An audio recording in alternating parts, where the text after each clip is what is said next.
મિત્રો, આજે 30મી મે આપણી ભાષાના સમર્થ સર્જક અને એટલા જ સમર્થ વિવેચક સુરેશ જોશીનો જન્મદિવસ. આજે એમના 101મો જન્મદિવસ એમ કહી શકાય. કયું આખું વર્ષ શતાબ્દી વર્ષ તરીકે ઉજવાયું અને આપણે બધાએ કોઈને કોઈ રીતે સુરેશ જોશીના સાહિત્ય સંદર્ભે કાં વાંચ્યું, કાં વિચાર્યું, કાં વક્તવ્ય આપ્યા, કાં કાર્યક્રમો યોજ્યા અને એ દ્વારા એ મહામના સર્જકને આપણે શ્રદ્ધાંજલિ આપી. આજે કોઈ વિશેષ વાત નથી કરવી, પણ આ સર્જક કવિ અને કવિતા વિશે જે વિચારતા હતા, સતત ચિંતા કરતા હતા, એમના વિવેચનમાં એમણે પુષ્કળ લખ્યું છે. તમે જુઓ, કિંચિત કે કથોપકથન, કાવ્ય ચર્ચા કે શૃણવંતુ, અરણ્ય રુદન, ચિંતયામી મનસા કે અષ્ટમોધ્યાય જેવા એમના વિવેચન સંગ્રહો ઉપરાંત ગુજરાતી કવિતાનો આસ્વાદ નામનું એક નોંધપાત્ર આસ્વાદો ગ્રંથોમાં શિરમોય કહી શકાય એવું એ પુસ્તક એમણે આપી અને ગુજરાતી કવિતાને, ગુજરાતી સાહિત્યને એક ચોક્કસ ઊંચાઈ પર મૂકી આપ્યું. અહીં વિવેચન કરવાનો કોઈ ઉપક્રમ નથી. વિવાચન હું કહું છું અને આ શબ્દ આદરણીય સતીશ વ્યાસના છે, વિવાચન. તો આવો એમના જે આ વિવેચન ગ્રંથો છે એમાંના થોડાક એવા અવતરણો જે કવિને, કાવ્ય પ્રવૃત્તિને, કાવ્ય સાધનાને, ભાવકને અને વિવેચકને પણ લાગુ પડે છે.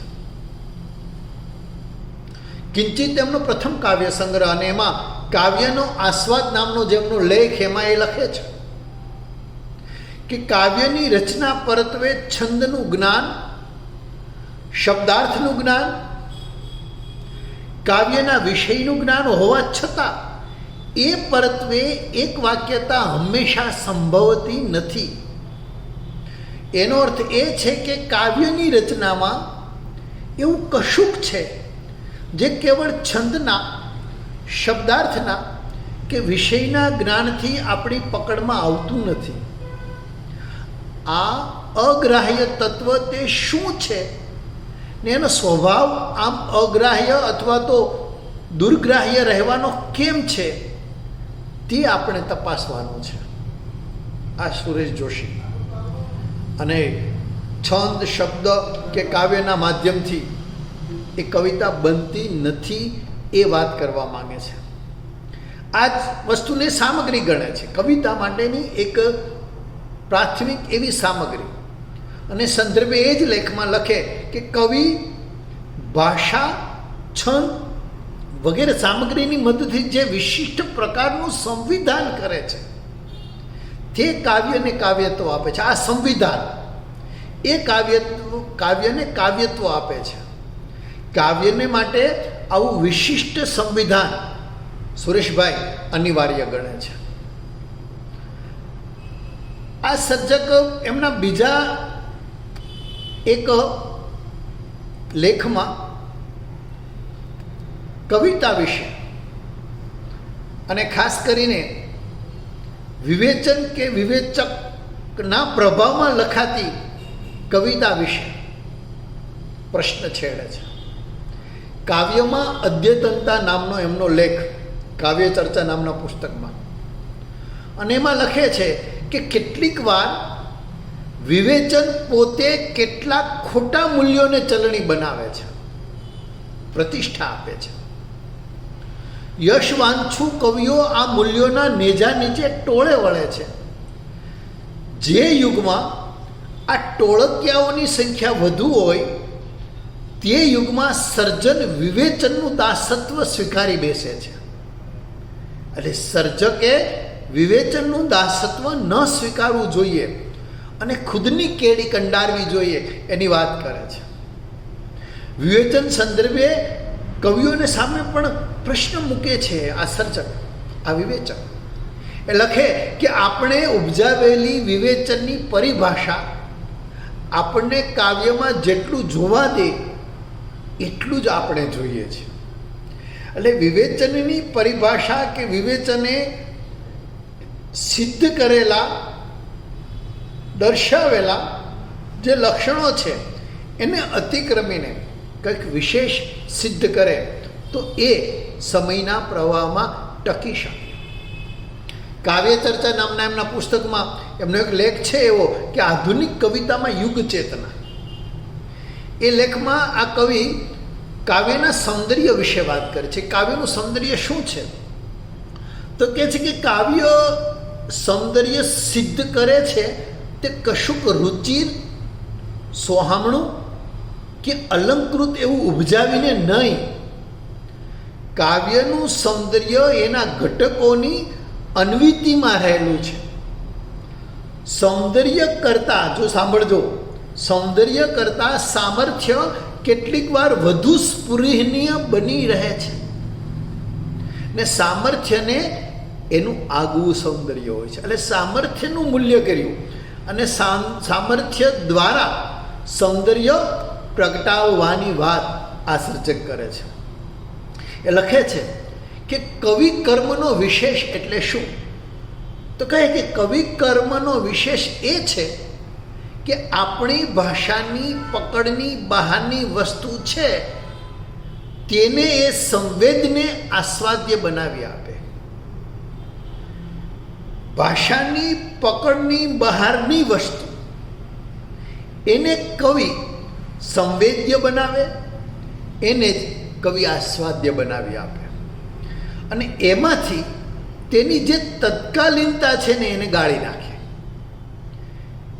એના દ્વારા એને માટે એ આકાર ઘડે અને આકારની જે આ દ્રઢ સીમા છે એમાં રહીને એના આકલનની અનેકવિધ શક્યતાઓનો અવકાશ રાખે. એ સાચું કવિ કર્મ. એ એમ પણ લખે કે સાચો કવિ એક પંક્તિમાં આપણા અનુભૂતિના પરિમાણને વિસ્તારી દે છે. કવિ કર્મ કયું? તો કે એક જ પંક્તિમાં ઓછામાં ઓછા શબ્દમાં અનુભૂતિના પરિમાણને વિસ્તારવું. ઓછામાં ઓછી સામગ્રીના ઉપયોગથી જે કવિ વધુ સિદ્ધ કરે તે ઉચ્ચ કવિ. સાંભળજો, આગળ કહે છે કે પોતાની અભિવ્યક્તિના માધ્યમની શક્યતાઓને જે કવિ વધુ પ્રમાણમાં સિદ્ધ કરે તે ઉચ્ચ કવિ. અને જેને આકાર આપવો અશક્યવત છે તેને સુરેખ આકાર આપવાનું આહ્વાન જે ઝીલે તે ઉચ્ચ કવિ. એવા કવિની બે પંક્તિ પણ મહાકાવ્ય છે, કારણ કે એમાં ભાવ જગતના નવા ખંડની શોધનું સાહસ છે. કવિએ શું કરવાનું છે કે એમના સર્જન દ્વારા ભાવ જગતના નવા ખંડની શોધ આદરવાની છે અને એ શોધ એને કાવ્યત્વ સુધી લઈ જશે. સાહેબ, આ સર્જક વિદ્યાપીઠોમાં અપાતા સાહિત્યના શિક્ષણથી સંતુષ્ટ નહોતા. ફરિયાદો રહી છે, સતત રહી છે. કેટલાય એવા લેખ છે. એક લેખમાં એ લખે છે કે સાહિત્યમાં કે કળામાં આપણે ભાવ નહીં પણ ભાવના આકારને પામીએ છીએ. જો ભાવ નહીં, ભાવના આકારને પામવાની વાત કવિ કરે છે. અને આકાર નિર્માણને માણવામાં કાવ્યની આસ્વાદ્યતા રહેલી છે. આ આકાર નિર્મિતિ એ જ કવિ કર્મનો વિશેષ. કવિ કર્મમાંય જો કોઈ વિશેષ હોય તે આકારનું નિર્માણ કરવું.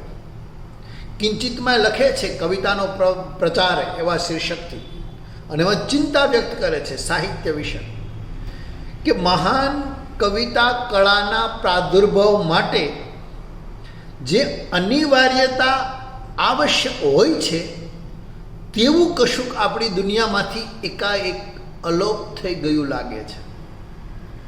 વિનાશનો ઓળો માનવ જાતિ પર ઝળંબી રહ્યો છે. એ સ્થિતિમાં એ કશા ચિરંતરનો ખ્યાલ કરી શકે તેમ નથી. પોતાના ભાવિ વિશે જે શંકાશીલ છે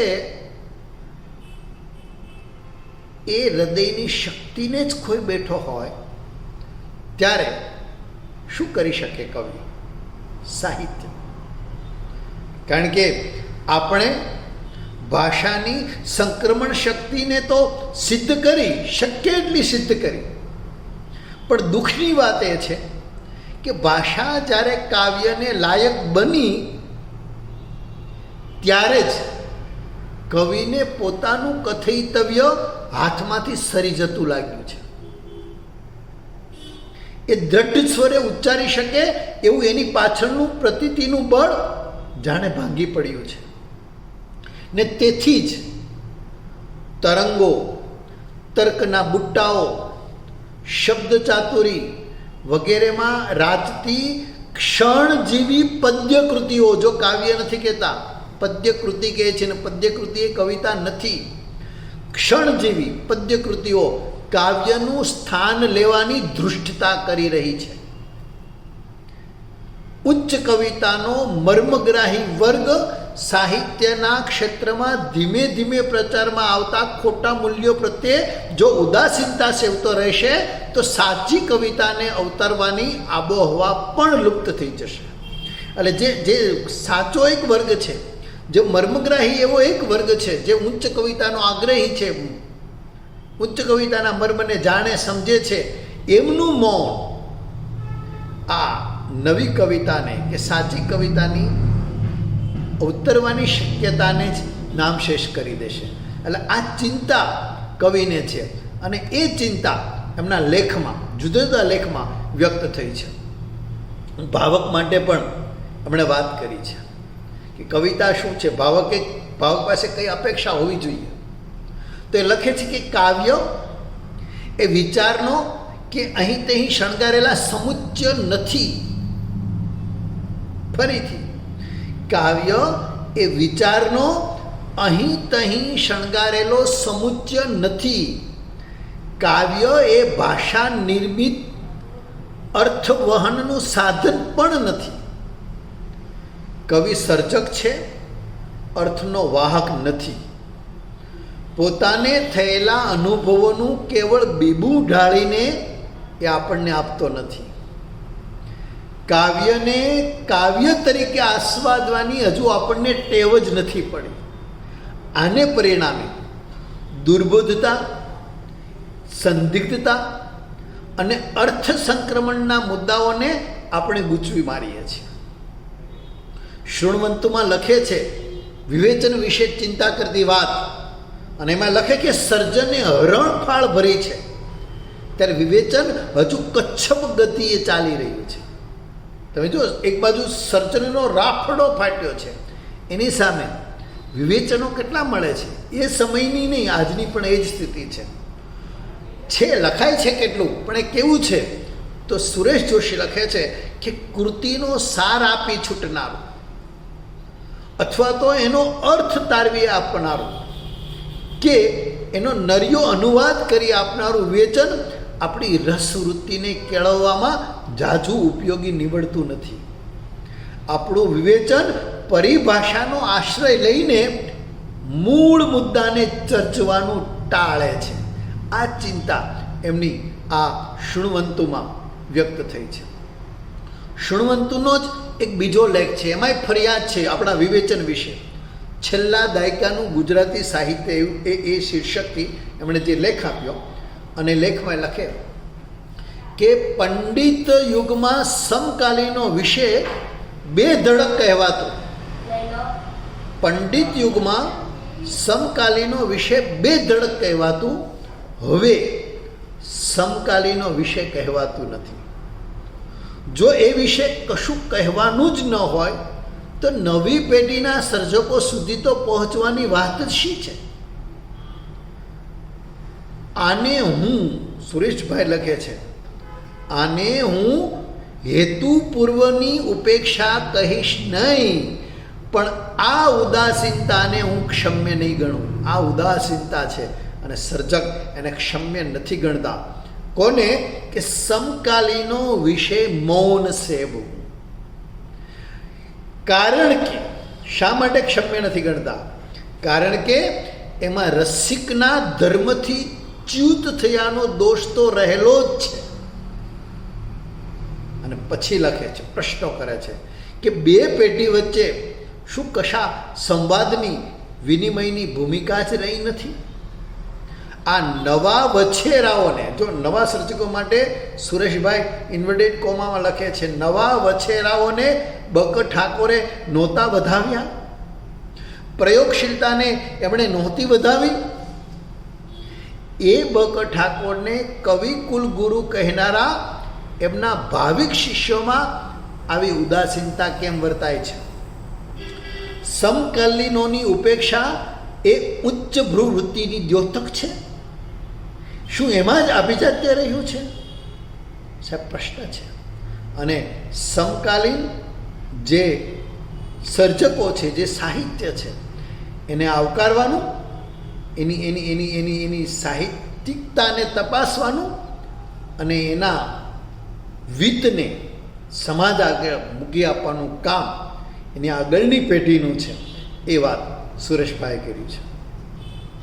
શૃણવંતુમાં જ એ એમના એક લેખમાં લખે છે કે નવી કવિતા સામે સૌથી મોટી ફરિયાદ એની દુર્બોધતાની છે. એક બાજુ લોકપ્રિય સાહિત્ય છે, આ લેખનું શીર્ષક જ છે કે લોકપ્રિય કૃતિનું વ્યાકરણ, અને બીજી બાજુ આ નવી કવિતા જેમાં લોકો ફરિયાદ કરી રહ્યા છે એની દુર્બોધતા વિશે. સર્જક લખે છે, વિવેચક લખે છે કે લોકપ્રિય સાહિત્ય વાંચવાને જ ટેવાયેલો આપણો વાચક વર્ગ આથી જ સાચી કલાકૃતિમાં અનિવાર્ય તૈયાર રહેલી રસપોષક વ્યંજનાત્મક સંદિગ્ધતાને કાં તો હસી કાઢે છે અને કાં તો પુણ્ય પ્રકોપથી ભભૂકી ઉઠે છે. પણ સાચી કલા તો હંમેશા પડકારરૂપ હોય છે. સુરેશભાઈનું કહેવાય છે કે સાચી કલા જે પડકારરૂપ હોય એ જ સાચી કલા. સરળ જે કથેલું કહી નાખે અને પ્રથમ ઘોટડે શીરાના કોળિયાની જેમ ગળે ઉતરી જાય એને સાહિત્ય કેમ કહેવું? સાહેબ વિવેચનની જે રસ્વતા છે, વિવેચન જે રસ્વતા તરફ ધકેલાઈ રહ્યું છે એના વિશે ચિંતિત આ વિવેચક નોંધે કે શુદ્ધ કાવ્યની વિભાવનાને ચર્ચવી જોઈએ. જે નૈતિક દૃષ્ટિએ શુદ્ધ તે ઉત્તમ એવું કહીશું ને તો કદાચ કવિતાની ક્ષેત્ર મર્યાદા વધુ સીમિત. જો નીતિમત્તાનો જે પ્રશ્ન અહીંયા ઉઠાવ્યો છે સુરેશભાઈએ કે શુદ્ધ કવિતા એટલે નીતિ બાબતે શુદ્ધ નહીં, જો એમ કરવા જઈશું તો કવિતાની જે ક્ષેત્ર મર્યાદા છે એ વધુ સીમિત થઈ જશે. શુદ્ધ એટલે રસકીય દૃષ્ટિએ શુદ્ધ. એમાં કવિની માન્યતા, શ્રદ્ધા, જીવન વિશેનો દૃષ્ટિકોણ જે કંઈ આવે તે સામગ્રી લેખે આવે અને એનું રૂપાંતર સિદ્ધ થાય તો કાવ્ય સાર્થક થાય. એટલે માત્ર આ બધું નહીં હોઈ શકે. કવિની માન્યતા હોય, એની શ્રદ્ધા હોય, જીવન વિશેનો દૃષ્ટિકોણ હોય, પણ આ બધી જ સામગ્રી રૂપે સાહિત્યમાં આવે અને પછી તે કવિતામાં, સાહિત્યમાં રૂપાંતર થાય તો એ શુદ્ધ કવિતા, તો એ શુદ્ધ સાહિત્ય. આગળ લખે કે જીવન જો જીવનને કઈ રીતે સ્વીકારે છે પણ કન્ડિશન્સ એપ્લાય. એ લખે કે જીવનથી વેગળે જઈને કે એની ઉપેક્ષા કરીને કોઈ કશું કરી શકે નહીં. એ અર્થમાં સાહિત્ય અને જીવન અવિનાભાવી સંબંધે સંકળાયેલા છે. પણ હવે જુઓ, જીવનનો સ્વીકાર છે સાહિત્યમાં, પણ જીવન સામગ્રી રૂપે આવે અને તેનું રૂપાંતર સિદ્ધ કરવાની પ્રક્રિયા જો ન થઈ હોય તો એ રસાસ્વાદના ક્ષેત્રમાં સ્થાન પામી શકે નહીં. ગમે એવા ઊંચા આદર્શો હોય જીવનલક્ષીના, પણ એ કલાની સામગ્રીમાં રૂપાંતર થયું હોવું જોઈએ. આકાર નિર્મિતિની જે વાત સુરેશભાઈ કરી હતી એ આકાર નિર્મિતિનો આગ્રહ અહીંયા રખાયો છે. એ લખે છે જે આપણે કહીએ ને કલાને માત્ર કલા તરીકે જ જોવી. કલા અને નીતિના જે પ્રશ્નો અગાઉ પણ ચર્ચાઈ ગયા છે, તો એ જ સંદર્ભે સુરેશભાઈ એ વાતને આગળ લંબાવતા એમ લખે કે નવીન કલા જે આપણી છે એની પ્રવૃત્તિ સંદર્ભે એક લેખ છે, અને એમાં એ લખે કે કલા કશાની અવેજીમાં નથી, કશાનું પ્રતીક નથી, કોઈ એની બહારના રહસ્ય તરફ અંગુલી નિર્દેશ પણ નથી, જીવનથી ભિન્ન એવો કોઈ અલૌકિક પ્રદેશ પણ નથી, જીવનનો જ વિસ્તાર છે, પણ એ જીવનનું કલામાં રૂપાંતર થયેલું હોવું જોઈએ. એ રૂપાંતરની પ્રક્રિયા વિનાનું લખાણ એ સાહિત્ય બનતું નથી.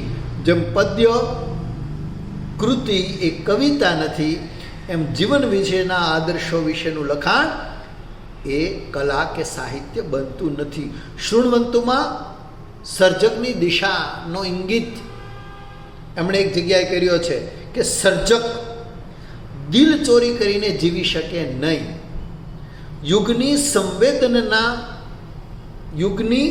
સંવેદનાને અનુભવવા જેટલો એ પોતાનો વિસ્તાર કરે અને એને ઘાટ આપે, એની દ્વારા પછીની પેઢી એ યુગને ઓળખે. એટલે જુઓ આ કવિનો વિસ્તાર, કવિનો વ્યાપ, તો યુગની સંવેદનાને અનુભવી શકે એ વ્યાપકતા કવિના વિસ્તારની હોઈ શકે, અને પછીથી એવો એક ઘાટ મળે એના સાહિત્યને કે એ દ્વારા એના પછીની પેઢી એ યુગને ઓળખે.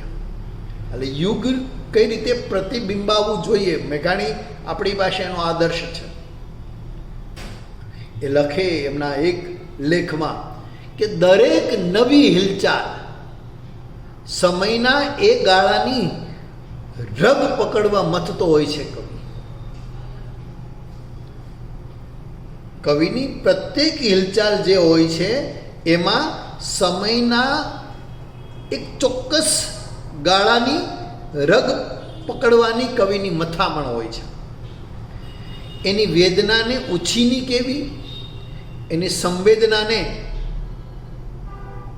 સંવેદનાની સચ્ચાઈ વિશે શંકા લાવી અને એના પ્રગલ્ભ પ્રયોગો જાણે કે ખતરનાક અનિષ્ટ હોય તેમ ત્રાહિમામ પોકારવું એ સાચા હૃદયનું લક્ષણ નથી. એનો પણ આવકાર કરવો જોઈએ જે કંઈક નવી દિશામાં પ્રયોગશીલ છે. આ વાત સુરેશભાઈ હમણાં વિચારથી કરે છે. અરણ્ય રુદાન જે પુસ્તક એમનું છે, અને એમાંનો એક લેખ નવી કવિતાનું ભાવ જગત, એમાં એમ તત્કાલીનતા ને અતિક્રમવાની જે વાત કરી, અને તેમ છતાં જે પરંપરાગત સાધનોનો સ્વીકાર કર્યો એ જોઈએ આપણે. કવિ એમ લખે કે તત્કાલીનતાને ઉલ્લંઘીને બૃહદ પરિમાણમાં સંક્રમણ કરનારી કવિતાએ કાળનો અખંડ અનુભવ કરવો જોઈએ.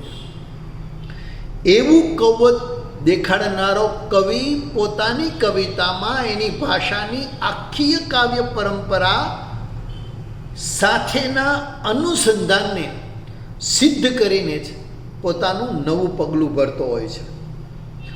અસાધારણ માત્રામાં મૌલિક એવી કવિતામાં ઘણું ખરું નવીનતાનું નિર્માણ પરંપરાગત સાધનો વડે જ કરવામાં આવતું દેખાય છે.